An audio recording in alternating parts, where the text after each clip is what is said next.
Vandag lees ek vir ons uit Psalm 7 vers 10. Beëindig tog die boosheid van goddeloses, maar hou die regverdige staande.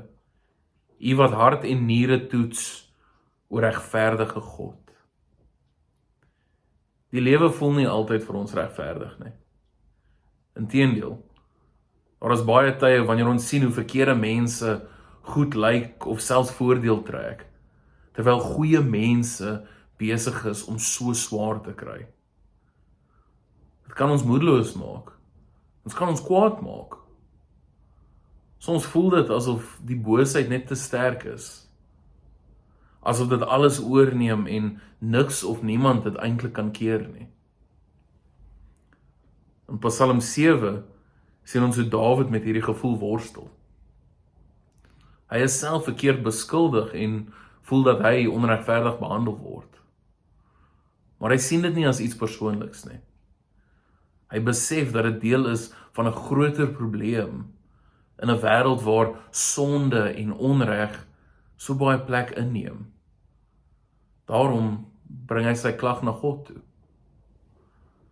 Dawid bid nie stil of versigtig nie. Hy sê dit net so direk vir God.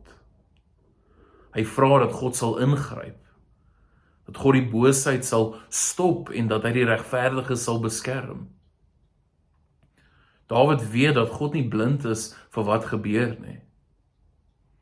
God sien alles, selfs dit wat die mense in die geheim doen.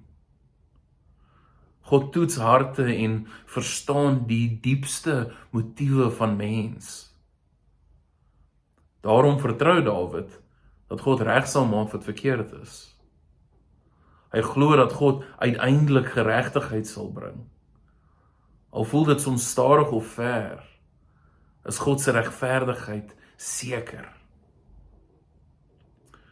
Wanneer ons self onreg ervaar of sien hoe slegte dinge gebeur, is dit so maklik vir ons om kwaad te word, om ons moed te verloor.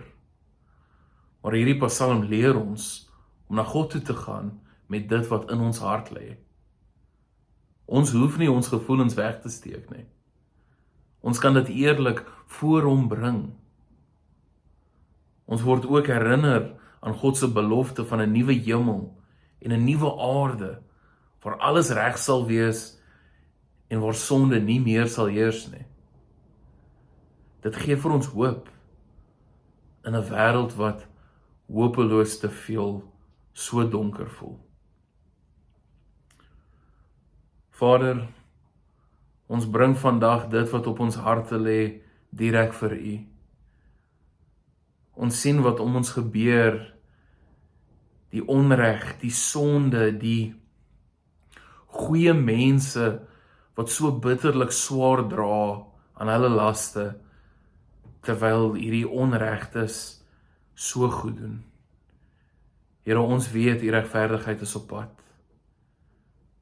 U weet ons raak kwaad, ons raak moedeloos, ons raak ongeduldig. Maar Here, ek bid en vra vandag dat ons rustig sal raak. Rustig sal raak in die wete dat U kom. U wil is op pad, U wil is hier. Dat ons kan weet dat U regverdigheid verseker is.